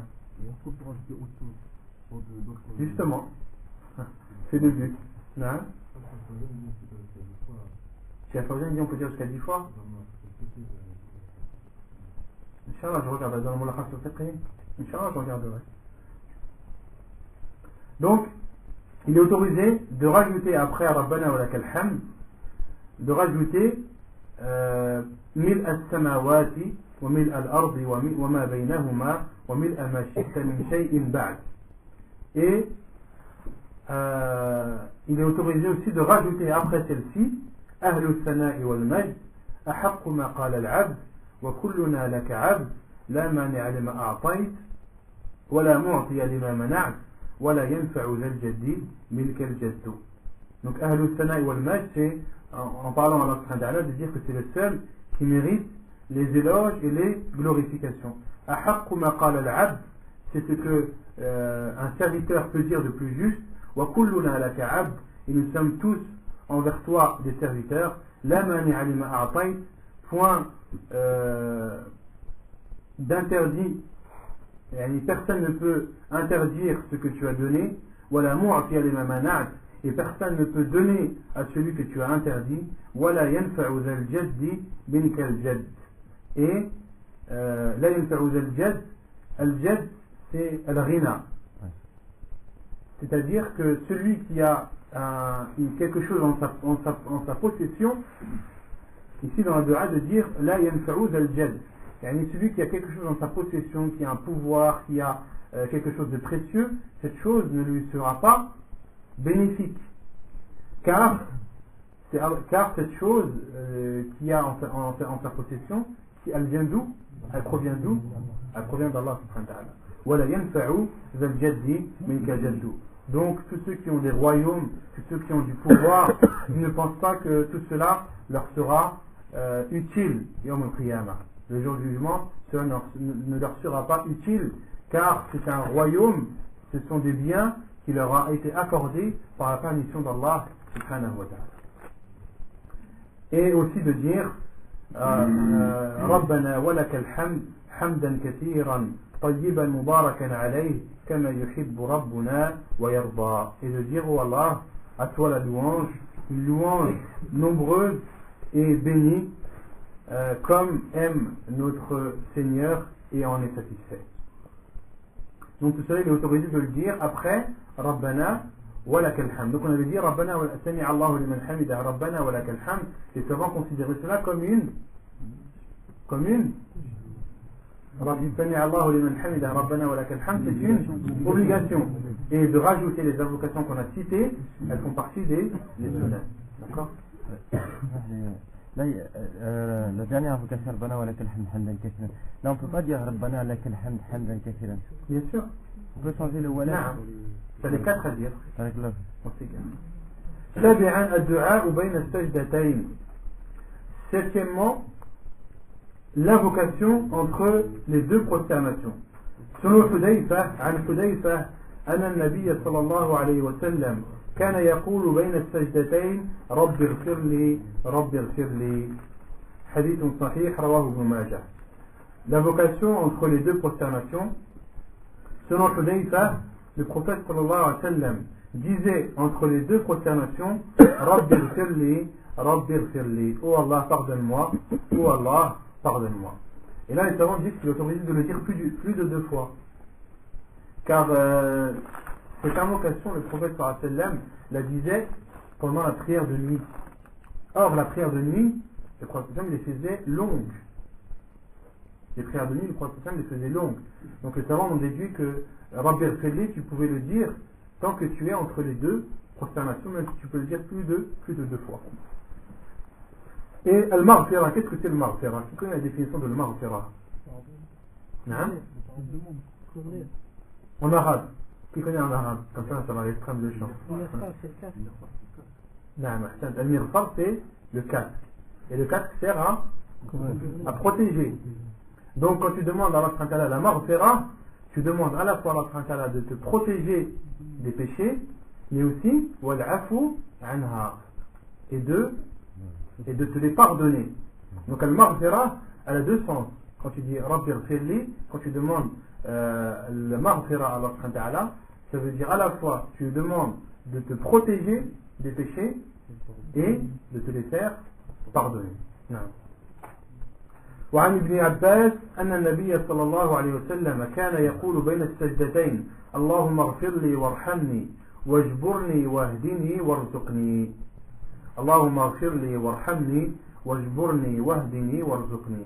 Et une autre invocation rapportée sur Ibn Abbas radiallahu anhu, qui dit que le prophète sallallahu alayhi wa sallam disait lorsqu'il était entre les deux prosternations, Allahumma ighfir li warhamni wajburni wahdini warzuqni. Oh Allah, pardonne-moi, al-maghfirah, warhamni. Et les savants disent que al-maghfirah et al-rahmah, c'est comme al-faqir et al-miskin. Ce sont deux mots, lorsqu'ils sont cités les uns après les autres, ils veulent dire la même chose, et lorsqu'ils sont séparés, ils veulent dire chacun un sens bien particulier. إذا اجتمع افترقا نعم أحسن الله عفوا إذا اجتمع افترقا وإذا افترقا اجتمعا. Lorsqu'ils sont séparés, ils veulent dire deux sens différents. Lorsqu'ils sont séparés, ils veulent dire le même sens. Et lorsqu'ils sont réunis, ils veulent dire deux sens différents. Al-Maghfirah, ici dans le hadith, ils sont cités les uns l'un après l'autre. La Maghfirah, elle a été citée après Ar-Rahma. Et seulement on dit, ils veulent dire le même sens. Dans ce hadith-là, dans cette invocation, Al-Maghfirah et Ar-Rahma et la miséricorde signifient la même chose. Et lorsqu'ils sont séparés, ils veulent dire chacun une chose bien précise. Ils veulent dire une chose bien précise, qui est Al-Maghfirah, la demande de pardon, d'accord, et le fait d'être protégé de ses péchés, et Al-Rahma, c'est d'être rentré dans la miséricorde d'Allah subhanahu wa ta'ala. Wajburni. Al-Jabru, les savants disent, yakunu min al-naqs. Al-Jabr, ça vient d'où le terme Al-Jabira. Qui connaît Al-Jabira? Le plâtre. Le plâtre, il vient compenser quoi? Une cassure. Il vient compenser un manque. Il vient compenser une faiblesse. Et là, lorsque tu demandes à Allah subhanahu wa ta'ala wajburni, tu demandes à Allah subhanahu wa ta'ala de compenser. De compenser le manque que tu as. Car nous avons tous un manque. Nous faisons tous des péchés. Qui ne fait pas de péché? Tout le monde en fait. Personne n'est parfait. Et qui dit imperfection dit manque, dit besoin de réparer, de compenser ce manque. D'où le fait que tu demandes à Allah subhanahu wa ta'ala et que tu lui dises wajburni. Tu demandes à Allah subhanahu wa ta'ala de te redresser et de t'aider à compenser le manque que tu as dans son adoration. Wahdini. Wahdini, c'est le nom de Hidayah, et guide-moi. Donc, oh Allah, pardonne-moi, entre-moi dans ta miséricorde et compense le manque que j'ai en moi, guide-moi, warzuqni, et pourvois-moi. Qu'est-ce que ça veut dire warzuqni? C'est quoi le rizq? Accorde-moi la subsistance. Accorde-moi la subsistance. C'est quoi la subsistance? Tout ce qui nous permet de vivre. Tout ce qui nous permet de vivre. C'est-à-dire on a le bien matériel comme le bien nourriture. Comme le bien? Ouais. C'est ça, c'est là où je voulais en venir. Il y en a beaucoup lorsqu'on a dit ar-rizq, ils disent ar-rizq, c'est la pourvoyance, c'est qu'Allah subhanahu wa ta'ala t'accorde ce qui te permet de vivre dans de bonnes conditions. Et quand tu demandes qu'est-ce que c'est de vivre dans de bonnes conditions, c'est de manger, de boire, d'être logé, de se vêtir. C'est ça la pourvoyance. Non, il n'y a pas que ça. Les savants disent ar-rizq, tu dois demander à Allah subhanahu wa ta'ala de t'accorder ce qui te permet à ton corps d'exister, mais aussi à ta religion d'exister, à ta foi d'exister. Tu dois demander à Allah subhanahu wa ta'ala de t'accorder la subsistance, de t'accorder la nourriture, de t'accorder à boire, à manger, à te nourrir, à te loger, mais tu dois aussi demander à Allah subhanahu wa ta'ala de t'accorder l'iman, de t'accorder la science et de t'accorder l'a'mal as-salihah. Tu dois aussi demander à Allah subhanahu wa ta'ala de te pourvoir et de te donner comme subsistance la foi, de te donner comme subsistance la science bénéfique, mais aussi les actes pieux. Donc ar-rizq, quand tu demandes à Allah subhanahu wa ta'ala ar-rizq, quand tu demandes à Allah subhanahu wa ta'ala de te donner la pourvoyance, la subsistance, il faut que tu penses à tous ces sens. à la fois le sens matériel et le sens spirituel. Bon. Non. Donc, quand tu fais ce jeu de ça, est-ce qu'il y a un dhikr à faire quand tu es en ce jeu? Comme dans ce jeu. Subhana Rabbi al-A'la. 3 fois aussi. Allah alam, le nombre, Allah alam. Je sais que Cheikh Ali Hassan, qu'Allah le préserve, a été questionné sur cette question. Que doit-on dire lorsqu'on fait les prosternations de la distraction? Il a dit, tu dis comme la prosternation de dire Subhana Rabbi al-A'la. C'est prosternation de tilawa. Allah, prosternation de tilawa. وسجدت وجهي لله. نعم سجدت وجهي للذي خلقه وشق سمعه وبصره إلى آخره.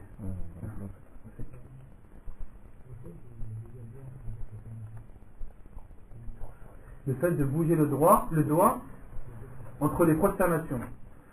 Le fait de bouger le doigt entre les prosternations, il y a un hadith qui rapporte cela, de tendre son doigt entre les deux prosternations. Le Cheikh Al-Albani rahimahullah considère ce hadith comme shaz. Il considère ce hadith comme faible. Il fait partie des hadiths faibles. Mais la particularité de ce hadith, c'est qu'il vient, il contredit les autres hadiths du prophète sallallahu alayhi wa sallam. Yani, il n'est pas faible par sa chaîne de transmission, mais il est faible par son sens. C'est-à-dire que dans la sunna du prophète sallallahu alayhi wa sallam, il n'a été rapporté nulle part qu'il faisait qu'il bougeait son index entre les deux prosternations uniquement dans ce hadith. Donc ça ne peut être qu'une erreur. Et les savants disent cela, c'est un hadith shaz, c'est-à-dire qu'il contredit les autres, qu'il n'est pas qu'il n'est pas en concordance et qu'il ne coïncide pas avec les autres hadiths du prophète sallallahu alayhi wa sallam. Et les compagnons qui ont rapporté et qui ont décrit la prière du prophète sallallahu alayhi wa sallam sont innombrables. Il y a énormément de compagnons qui ont décrit la prière du prophète sallallahu alayhi wa sallam de A à Z en entrant dans des détails très précis. Et malgré cela, il n'y en a aucun qui a dit que le prophète sallallahu alayhi wa sallam faisait ou bougeait son index entre les deux prosternations. Si le prophète l'avait fait, plus d'un compagnon l'aurait rapporté. Wallahu a'lam. طيب تاسعا الدعاء بعد التشهد الأول والثاني سواء. أما بعد الأول فعن ابن مسعود قال ثامنا بارك الله الصلاة على النبي صلى الله عليه وسلم بعد التشهد الأول لفعله صلى الله عليه وسلم ذلك. عن عائشة قالت كنا نعد لرسول الله صلى الله عليه وسلم سواكه وطهوره فيبعثه الله فيما شاء أن يبعثه من الليل فيتسوك ويتوضأ ثم يصلي 9 ركعات لا يجلس فيهن إلا عند الثامنة فيدعو ربه ويصلي على نبيه ثم ينهض ولا يسلم ثم يصلي 9 فيقعد ثم يحمد ربه ويصلي على نبيه صلى الله عليه وسلم ويدعو ثم يسلم. Hadith sahih, rawahu Muslim. Donc la 8e chose qui fait partie des sunan verbales, c'est la prière sur le prophète sallallahu alayhi wa sallam après le premier tashahhud. Car le prophète sallallahu alayhi wa sallam a fait ainsi. Selon Aïcha radiyallahu anha, elle dit: nous préparions au prophète sallallahu alayhi wa sallam son siwak et l'eau avec laquelle il faisait ses ablutions. فيبعثه الله فيما شاء أن يبعثه من الليل. Et lorsque le prophète sallallahu alayhi wa sallam se levait, lorsqu'Allah subhanahu wa ta'ala le voulait pendant la nuit, فيتسوك ويتوضأ. Lorsque le prophète sallallahu alayhi wa sallam se levait la nuit, il faisait un siwak, il se frottait les dents à l'aide de son siwak et faisait ses ablutions. Puis priait 9 rak'at. Il ne s'asseyait que au moment de la 8e. فيدعو ربه. Il invoquait son Seigneur et priait sur son envoyé. Il priait sur lui-même. Le prophète sallallahu alayhi wa sallam, lorsqu'il priait les 9 rak'at, il s'asseyait à la 8e, faisait le tashahhud et invoquait Allah subhanahu wa ta'ala et priait sur lui-même. Et c'est là la preuve de as-salatu ala nabi sallallahu alayhi wa sallam ba'da at-tashahhud al-awwal, après le premier tashahhud. ثم ينهض ولا يسلم. Et le prophète sallallahu alayhi wa sallam, une fois après avoir prié sur lui-même, il se levait, il ne faisait pas le taslim, il se levait pour la 9e rak'at. Là on a dit il était assis À la 8e, il faisait le tashahhud, priait sur lui-même, ensuite il se levait sans faire le taslim. Il se levait vers la 8e. Puis priait la 9e rak'at, s'asseyait, puis remerciait Allah subhanahu wa ta'ala et priait sur lui. Priait sur lui-même. Priait sur lui-même, sallallahu alayhi wa sallam, wa yad'u, et invoquait. Thumma yusallim, puis il faisait le taslim. Donc les savants, on a déduit de ce hadith du prophète sallallahu alayhi wa sallam qu'il est préférable, que fait partie de la sunna du prophète sallallahu alayhi wa sallam, de faire as-salatu ala nabi sallallahu alayhi wa sallam après le premier tashahhud. Et quand prière sur le prophète sallallahu alayhi wa sallam après le second tashahhud, on avait dit que c'était un pilier de la prière. On avait dit que c'était un rukn min arkan as-salah. C'est clair? تاسعا الدعاء بعد التشهد الأول والثاني سواء. أما بعد الأول فعن ابن مسعود قال إن محمدا صلى الله عليه وسلم قال إذا قعدتم في كل ركعتين فقولوا التحيات لله والصلوات والطيبات السلام عليك أيها النبي ورحمة الله وبركاته السلام علينا وعلى عباد الله الصالحين أشهد أن لا إله إلا الله وأشهد أن محمدا عبده ورسوله ثم ليتخير أحدكم من الدعاء أعجبه إليه فليدعو ربه عز وجل. حديث صحيح. Donc il est autorisé de faire l'invocation, donc il fait partie de la sunna du prophète sallam, les sunna verbales, de faire l'invocation après le premier tashahhud comme après le second. La preuve qu'il est autorisé de faire l'invocation après le premier tashahhud, selon Abdullah ibn Mas'ud qui dit que Muhammad sallallahu alayhi wa sallam a dit. Et la parole d'Ibn Mas'ud radiyallahu anhu lorsqu'il dit Inna Muhammadan prouve qu'il est autorisé de temps en temps, lorsqu'on parle du prophète sallallahu alayhi wa sallam, de le citer par son prénom. Que cela est autorisé. Mais le mieux, le préférable, c'est de citer le prophète sallallahu alayhi wa sallam en disant Al-Nabi, ou en disant Al-Rasul, en disant Nabiullah, ou Rasulullah sallallahu alayhi wa sallam. Et Allah subhanahu wa ta'ala n'a jamais appelé dans le Coran son envoyé sallallahu alayhi wa sallam par son prénom. Il lui a jamais dit Ya Muhammad. Il a toujours dit Ya ayyuha Rasul, balligh ma unzila ilayka min rabbik. Ô envoyé, transmets ce qui t'a été révélé de ton Seigneur. Ya ayyuha nabi. Allah subhanahu wa ta'ala l'appelle en disant Ya ayyuha nabi.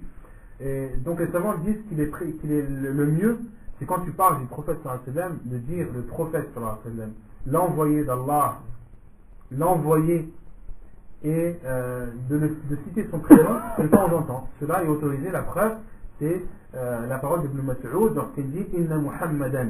Muhammad sallallahu alayhi wa sallam disait, lorsqu'il s'asseyait, toutes les deux rak'at,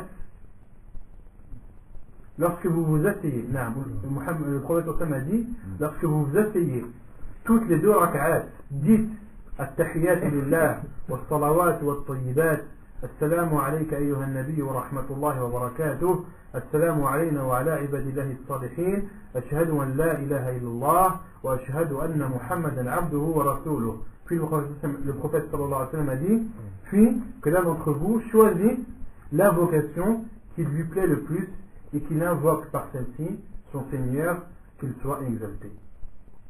Donc dans ce hadith il est clair, la preuve est claire. Le prophète a dit toutes les deux rak'at. Autrement dit, même après le premier tashahhud, il est autorisé d'invoquer après. Et Cheikh Al-Albani rahimahullah a utilisé ce hadith pour prouver le point précédent. Il a utilisé ce hadith pour prouver que il est aussi autorisé de prier sur le prophète sallallahu alayhi wa sallam pendant le premier tashahhud. Qui voit où Cheikh Al-Albani a trouvé cela? Par rapport à ce qu'on a dit tout à l'heure, dans la prière. Excuse-moi, de te couper. Donc le point précédent, on a dit que faisait partie des sunan de la prière de prier sur le prophète sallallahu alayhi wa sallam après le premier tashahhud. Et Cheikh Al-Albani, dans ce hadith-là, le deuxième qu'on a cité, il dit qu'il y a une preuve sur le fait de prier sur le prophète sallallahu alayhi wa sallam après le premier tashahhud. Il dit qu'il est permis de faire dua après chaque rak'atayn. Il nous a dit Presque, mais c'est pas ça. Non, là il dit fait kulli rak'atayn, toutes les deux rak'at. Le hadith là il englobe à la fois le premier et le second. Il faisait de l'invocation dans toute la salat. Hein? Il dit qu'il choisit l'invocation la préférée. Et Cheikh Rabain, il a peut-être pensé que la vocation préférée des musulmans, c'est de prier sur le prophète. C'est l'une des plus préférées. Tu peux comprendre ça, mais Cheikh Al-Albani dit que là il y a tahiyya, il y a le salam sur le prophète sallallahu alayhi wa sallam, et ensuite le prophète a dit dua. Mais ce qui est connu dans la sunna du prophète sallallahu alayhi wa sallam, c'est qu'il y a at-tahiyyat, puis ensuite est suivi de as-salatu ala nabi, et ensuite est clôturé par l'invocation. Donc Cheikh Al-Albani dit qu'il y a dans ce hadith une preuve implicite sur le fait de prier sur le prophète sallallahu alayhi wa sallam, même après le premier tashahhud. c'est quand il dit tous les deux rak'at, et là le prophète a dit at-tahiyyat lillah wa as-salawat wa at-tayyibat. Est-ce que ça c'est un tashahhud ou pas? Ça c'est at-tahiyyat, d'accord. Et at-tahiyyat elle est suivie de as-salatu ala nabi. Et as-salatu ala nabi c'est de dire Allahumma salli ala Muhammad wa ala ali Muhammad, et ensuite de faire ad-du'a. Et là dans ce hadith le prophète a parlé de tahiyyat, puis est passé à ad-du'a. Et entre les deux, ce qui est connu de la sunna du prophète sallam, c'est qu'il y a as-salat. Donc Cheikh Al-Albani rahimahullah dit il y a dans ce hadith une preuve implicite sur as-salatu ala nabi sallallahu alayhi wa sallam après le premier tashahhud. Non. Fallait chercher. وأما بعد الثاني فعن أبي هريرة رضي الله عنه قال رسول الله صلى الله عليه وسلم إذا فرغ أحدكم من التشهد الآخر فليتعوذ بالله من أربع: من عذاب جهنم، ومن عذاب القبر، ومن فتنة المحيا والممات، ومن شر المسيح الدجال. حديث صحيح رواه مسلم. Et la preuve qu'il est autorisé, qui fait partie de la sunna du prophète sallallahu alayhi wa sallam, d'invoquer après le second tashahhud, il y a le hadith d'Abu Huraira qui dit, le prophète sallallahu alayhi wa sallam a dit, lorsque l'un d'entre vous termine le dernier tashahhud, qu'il demande la protection d'Allah contre quatre choses. Min azab jahannam, contre le châtiment de l'enfer. Wa min azab al-qabr, contre le châtiment de la tombe. Wa min fitnat al-mahya wal mamat, contre les tentations de la vie et de la mort. Quelles sont les tentations de la vie? On vit actuellement là, les femmes et tout ça. Non. Les péchés. Les savants disent al-shahawat wa al-shubuhat. Les tentations de la vie, ce n'est pas seulement les tentations, les plaisirs. Non. Il y a aussi al-shubuhat. Il y a les ambiguïtés. Et la maladie du cœur, elle se divise en deux. Quand on parle du cœur spirituel. Il y a la maladie des shahawat et il y a la maladie des shubuhat. La maladie des shahawat, c'est que ton cœur aime être tenté, que ton cœur est tenté par les choses qu'Allah t'a interdit. Et il y a la maladie des shubuhat, des ambiguïtés. Et ça, c'est une maladie qui est une des plus graves. Et c'est pour cela que celui qu'Allah a guidé sur le bon chemin, il doit le remercier. Il doit remercier Allah de lui avoir montré la vérité, de l'avoir guidé sur le droit chemin, de l'avoir guidé sur la voie des salaf, de comprendre l'islam comme l'ont compris les compagnons du prophète sallallahu alayhi wa sallam. Et ça, c'est un bienfait d'Allah sur toi. Et tu dois le remercier, car plus tu remercieras ce bienfait d'Allah sur toi, plus Allah t'en rajoutera. Et sache que beaucoup de personnes, qu'Allah nous en préserve, ne sont pas sur le droit chemin. Et qu'ils sont victimes d'ambiguïté. Ils sont victimes de préjugés. Ils ont des pensées qui sont fausses, mais qui eux considèrent comme vraies. Et personne n'est venu leur montrer. Si des personnes sont venues leur montrer, ils n'ont pas accepté ces explications. Et ils perdurent dans ces ambiguïtés et dans le chemin égaré. Qu'Allah nous en préserve. Et Cheikh Al-Albani rahimahullah, une fois est venu vers lui un frère converti, et Cheikh Al-Albani rahimahullah lui a dit Alhamdulillah alladhi hadaka marratayn. Je remercie Allah de t'avoir guidé 2 fois, de t'avoir guidé de la mécréance vers l'islam et de t'avoir guidé dans l'islam vers la sunna du prophète sallallahu alayhi wa sallam. Donc il faut bien prendre en considération ce bienfait qu'Allah subhanahu wa ta'ala a sur nous. Le fait de nous avoir guidés vers la sunna du prophète sallallahu alayhi wa sallam et d'être sur le droit chemin sans ambiguïté. Car les choses sont claires, alhamdulillah. Celui qui suit la sunna du prophète sallallahu alayhi wa sallam, les choses sont claires. Il n'y a pas d'ambiguïté. Et de demander la protection contre les tentations de la mort. Quelles sont les tentations de la mort? Quand tu viens pour mourir, chacun est bien. Lorsque la personne meurt, lorsqu'elle agonise, elle est très vulnérable. Pour cela, quand on voit des personnes qui agonisent, elles disent n'importe quoi. Elles ne savent plus ce qu'elles disent. Elles perdent la raison. Et c'est un moment où la personne est la plus faible. Et c'est à ce moment où le diable vient sous la forme de ses proches, sous forme des personnes qu'il aimait dans cette vie d'ici-bas. Et il lui dit Mout ala nasraniyya, meurs dans le christianisme. Il vient sous une autre forme, il lui dit meurs dans le judaïsme. Et la personne est tentée par le diable. Elle est tentée dans ces moments, d'où l'ordre du prophète sallallahu alayhi wa sallam de demander la protection d'Allah contre cette chose, car c'est quelque chose de très difficile et il faut demander à Allah de nous en protéger pendant qu'on a encore la force et la raison. Et contre le mal du faux messie. Et dans une autre version, dans une autre version du hadith, et contre le mal de la tentation de le Masih ad-Dajjal. Et le Masih ad-Dajjal, cette tentation, c'est une des plus dures et des plus dangereuses que connaîtra la communauté de Muhammad sallallahu alayhi wa sallam. Au point que le prophète sallallahu alayhi wa sallam a dit Ma min nabi illa wa andara ummatahu min al-Masih ad-Dajjal. Il n'y a pas de prophète qui n'a pas mis en garde sa communauté contre al-Masih ad-Dajjal. Et la tentation de al-Masih ad-Dajjal, qu'Allah nous en préserve, c'est une des plus difficiles et une des plus dangereuses à surmonter. Car le Masih ad-Dajjal va arriver dans un moment où il y aura la famine sur terre, il y aura la pauvreté, et il amènera des biens, il amènera des montagnes de pain, des montagnes d'eau, et tentera les gens. Dans notre hadith, le prophète sallallahu alayhi wa sallam nous a même dit que le Masih ad-Dajjal, au début, il suivra la sunna du prophète sallallahu alayhi wa sallam.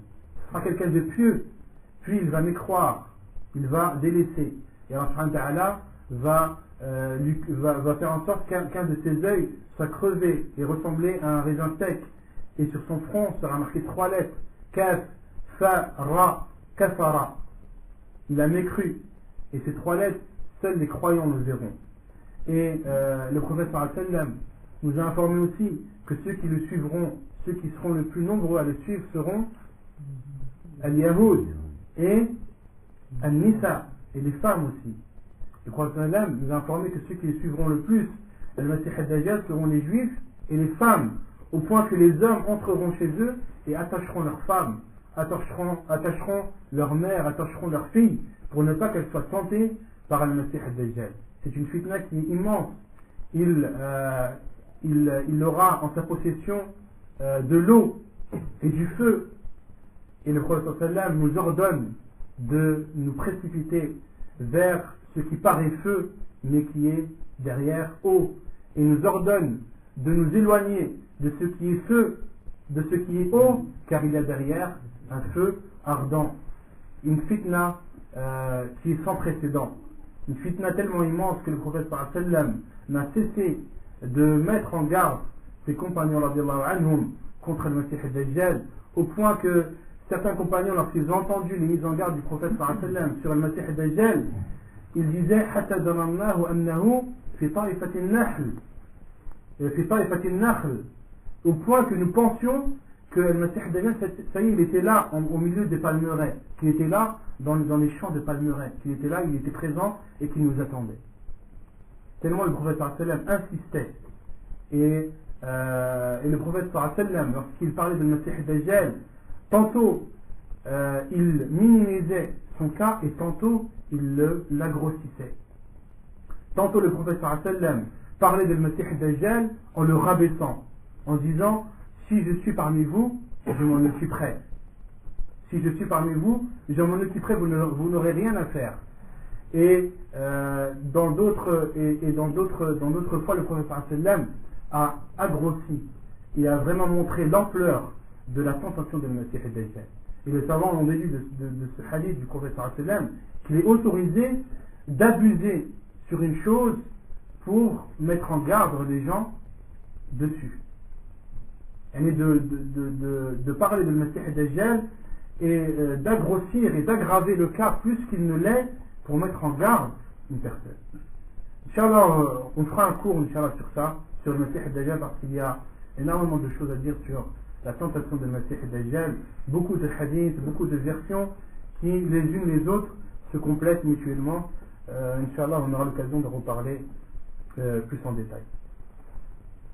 عاشرا, dixièmement, التسليمة الثانية, le deuxième taslim, لأنه صلى الله عليه وسلم كان يسلم تسليمتين كما جاء عن ابن مسعود أن النبي صلى الله عليه وسلم كان يسلم عن يمينه وعن يساره: السلام عليكم ورحمة الله والسلام عليكم ورحمة الله حتى